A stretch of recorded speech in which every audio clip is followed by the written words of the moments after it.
Welcome to Nostalgia Basketball Part 1, Episode 2, the 2016-2017 Eastern Conference. I'm not going to talk about the playoffs today. I'll get into that into a different video. I won't talk about the Western Conference today. I might talk about a trade or two today, but most of this is about the regular season in the Eastern Conference. There's a lot of races to get into. The Cavs coming off their first ever championship in franchise history where they beat Golden State after going down 3-1. The Celtics, the Raptors, two teams that were gunning for the first seed in this conference. There was a lot to talk about. So this is Son of a Sports. Let's get into it. Let's start this off with the Charlotte Hornets. They started 6-1 and were right there at the top of the conference with the Cavs. It was weird, but looked like Kemba had some help. Batum got a big contract and started playing well, and the team just started picking things off until we get to March. They fell to the 11th seed right around March, and this team really just stopped helping Kemba. Kemba was really good all year long, but everyone else really wasn't. Especially Batum, a guy that got paid a lot of money the previous offseason, just really fell off as a scorer and looked like he really wasn't trying anymore. Then let's talk about the Miami Heat. This was the first year without Dwayne Wade since 2002. This team started out in their first 41 games, 11-30. This team with Tyler Johnson, Goran Dragic, Udonis Haslem, James Johnson, Hassan Whiteside, and Dion Waiters, they really just couldn't gel well in those first 41 games. But then something switched at the trade deadline. In the next 41 games, their second half of the year, they went 30-11. This team just turned it on. And despite not having an official all-star, this team had something in them. There were guys across the board that were starting to step up, and the glue was starting to fit. The mold was starting to come together. And Goran Dragic, despite not being an official all-star that year, he proved that he is an all-star caliber player and one of the better point guards in the NBA at that time. Then there's the Knicks. The Knicks were very interesting because they signed Derrick Rose and Joakim Noah throughout the offseason. Then they had Carmelo Anthony and Kristaps Porzingis to surround them with a big four. They thought they could squeeze out that final year of Carmelo Anthony's prime, or however long they thought he had. Unfortunately for the Knicks, even though they started the year really well and were a top 5 seed in the East for like 2 to 3 months, they fell off and were the 12th seed in the East. They were horrible to finish the year. Carmelo Anthony's defense and the rest of his game outside of his efficient scoring just wasn't there anymore. And that would be shown later on in his later years in his career. Kristaps Porzingis, despite being a unicorn and having a lot of talent, he was still really good. It's just he wasn't utilized very well with the Knicks that year, and he was still developing. Joakim Noah, I've already talked about it, one of the worst contracts in NBA history. Derrick Rose just had a lot of injuries, but he was still good when he played. But the other issue with the Knicks was the front office. Phil Jackson was horrible, calling out Carmelo Anthony on Twitter and just absolutely trying to put a hole into this team. It didn't make any sense for a GM to do that. It didn't make any sense for a GM to go on Twitter and call out a player. Then, at the end of the year, when Kristaps Porzingis misses his closing meetings because he's mad about how the team treated the players and Phil Jackson, Phil goes to the media and basically says, well, we're looking into trading Kristaps Porzingis. We're looking to get rid of him. We don't want a guy that misses meetings like that. We're looking at a guy that is better for the locker room. It didn't make any sense, and it's what led to Phil Jackson being fired.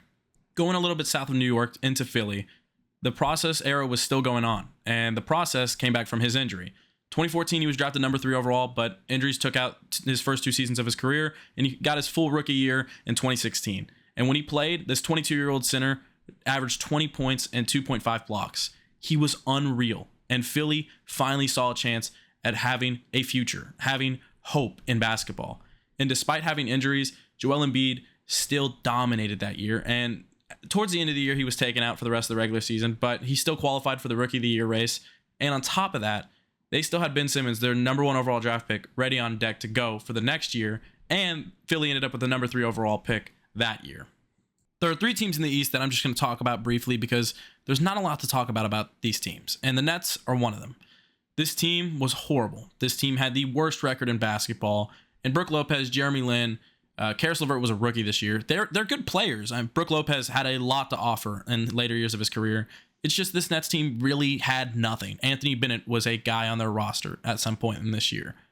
This team led to the Celtics getting the first overall pick, which Philly traded for, and the Celtics got the number 3 overall pick. We'll talk about that later. But this team really didn't have much. There's a lot more to talk about the offseason with them and the next season.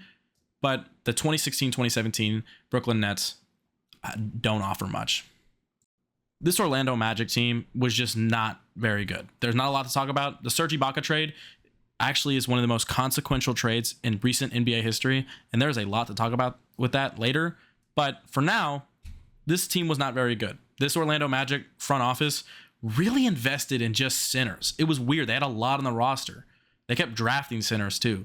And this team had a few more wins than the rest of the bad teams, but still weren't a very good team whatsoever. Nikola Vucevic, despite being 26, did not very much develop yet. Aaron Gordon was still pretty young and not developed yet, and ended up being the best player a few years down the line, but still wasn't that player yet. This team just was not very good whatsoever. This year was a gap year for the Detroit Pistons in terms of their new rebuild and their old rebuild and all of that. Andre Drummond was still a good center with them, but this roster was weird. Tobias Harris was their leading scorer. They had a 25-year-old Reggie Bullock deep in their bench and was not a guy that was a role player for them yet. Kentavious Caldwell-Pope, a really young Kentavious Caldwell-Pope, was a guy in the rotation. This team really had no moves to make yet, and this team really did have nothing yet. They, later on, we'll talk about that later, they really did start making moves and got a guy down the road that would lead to their rebuild eventually. But at this point, the Detroit Pistons, this was their gap year. They missed the playoffs. Andre Drummond was fine. The roster was decent, and they had a lot of guys that ended up actually going to other teams down the road that were good. But at this point in time, they were nothing. From here on out, I wanted to go through the teams through playoff seed in order, and not talk about the playoffs, but go through in order. Chicago Bulls, they were the 8th seed, and despite starting the season really well, they had a lot of struggles throughout the rest of the season. December, they went negative. January was where Rajon Rondo started having a little bit of issues with Jimmy and Dwayne Wade and how they held the team accountable. He didn't like how they treated their teammates and how they were angry because people weren't performing in certain games. But February was a more positive month for the team. Chemistry started looking good. March came around, though, and, well, they went negative, and they needed a miracle to be able to make the playoffs with Miami going on this huge 30-11 run. And Jimmy Butler sort of gave them that miracle in April. Gave them 5 wins to only 2 losses and carried them to the playoffs. And if you remember, him and Paul George put on clinics to get their team to that 7th and 8th seed in this race. Speaking of Paul George, let's talk about the Pacers. They were the 7th seed this year, and they had a weird, funky year. They started off a little rough, and it was weird because Paul George, he spent 2015 trying to come back and be his normal self after that 2014 Olympic injury where his leg just snapped. And 2016, 2017 is where he just had to become a different player. Right? He still was getting to the rim easily, but his shot creating and his three-point shooting was off the charts. He was one of the best players in basketball again, and he killed it. But this Pacers team with Jeff Teague, CJ Miles, Monte Ellis, Miles Turner, Thad Young, and they even signed Al Jefferson, they were weird. And obviously, they got to the 7th seed and weren't one of the top teams in the Eastern Conference. They still were building and different. This was the last iteration of this Pacers team with Paul George. I mean, we know what happens next. Jeff Teague's not there the next year, and a lot of things changed. But Paul George really gave them a clinic for his final run as a Pacer. And let's get into the Bucks. This was Giannis's coming out season. The previous year, he really went on a good run as a point guard, but the Bucks made the decision to make him the full-time ball handler this year. And it worked. They made it to the playoffs. They were proving that the rebuild was working. And this Bucks team was a lot of fun to watch.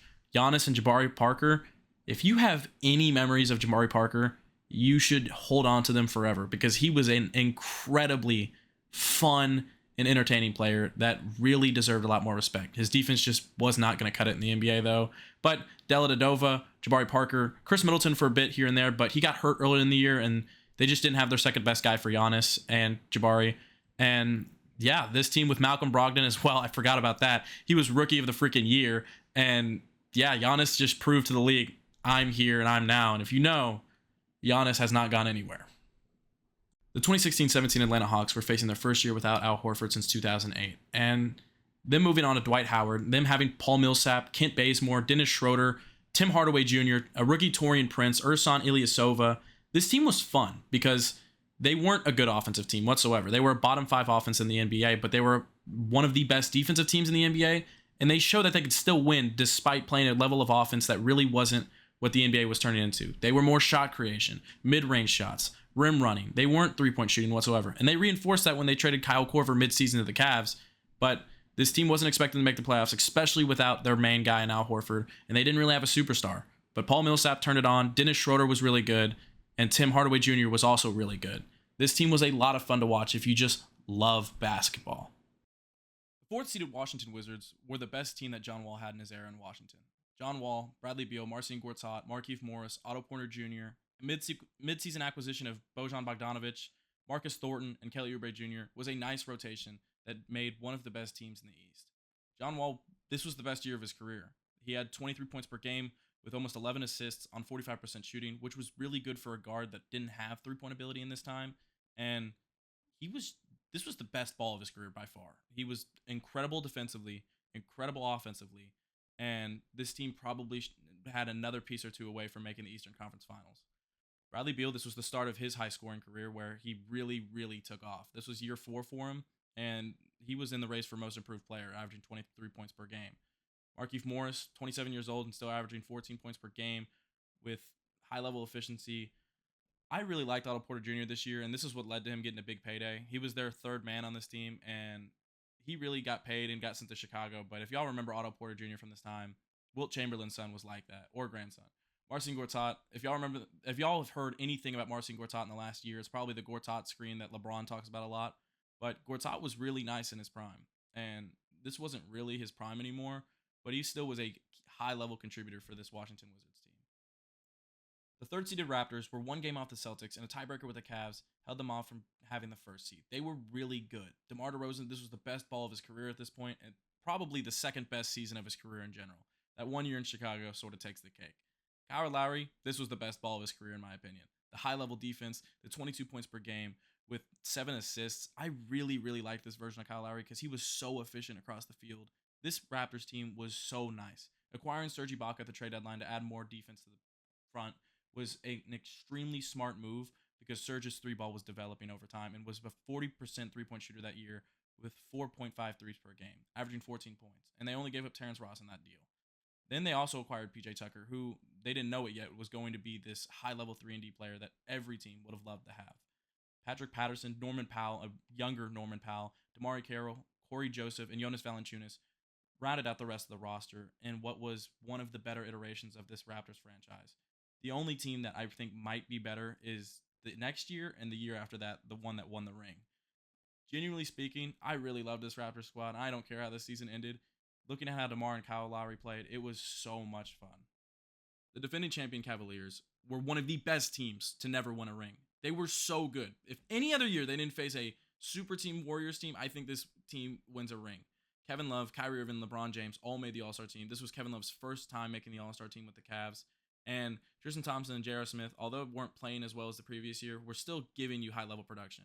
This team was historical offensively. Defensively, they had their issues. I'm going to be completely honest.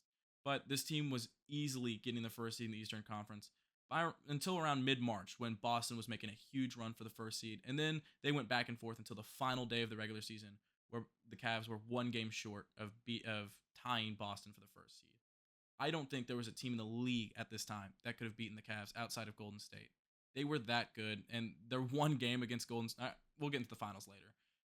Honestly, I really love this team. Looking at Kyle Korver being a guy that came there and averaged around 11 points on 49% from three was huge. Richard Jefferson, Channing Frye were big rotation pieces. Signing Deron Williams at the mid-season mark was a big get for backup point guard play, and he was really good and efficient with him until the playoffs came around. Then at that point, he was awful.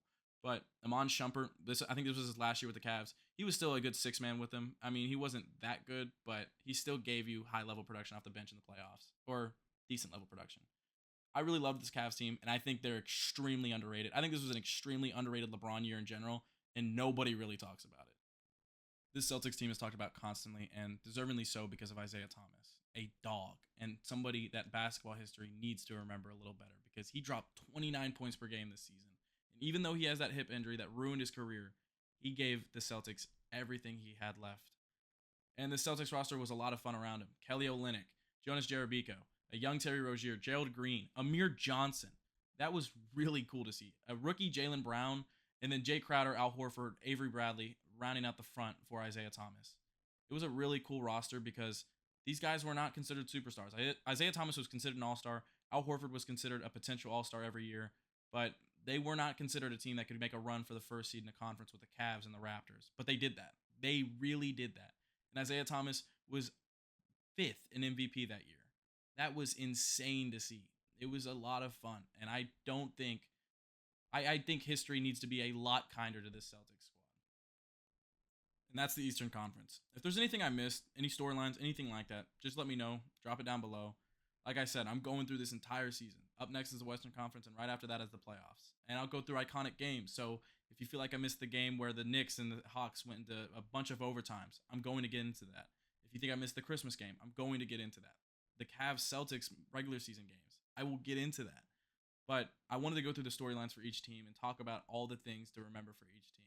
There was a lot of fun from this season, and I'm so excited to continue talking about it. This is Son of Sports. I'll catch y'all next time.